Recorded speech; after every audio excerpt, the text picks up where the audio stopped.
వృషభ రాశి వారికి వీరికి ఆదాయం 11, వ్యయము 5, రాజపూజితం 1, అవమానము 3 ఈ విధంగా ఉన్నాయి. అలాగే ఈ సంవత్సరము మే 14వ తేదీ 2025 వరకు కూడా జన్మంలో గురు సంచారం పూర్వకంగా ప్రతికూల పరిస్థితులే ఉన్నాయి అని చెప్పుకోవచ్చు.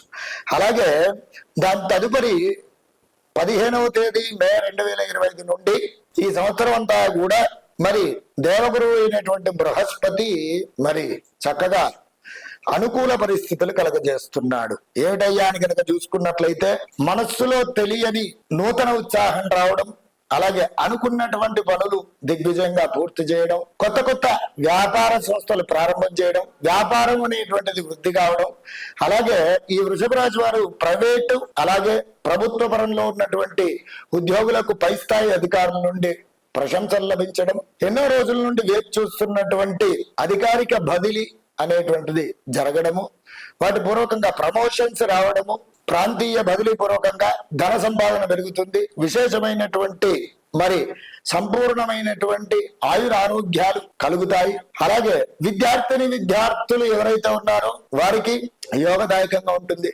వ్యవసాయదారులకు బాగుగా ఉంటుంది, రాజకీయ నాయకులకు కూడా చాలా బావుగా ఉండడానికి అవకాశాలు అనేటువంటివి ఎక్కువగా ఉన్నాయి.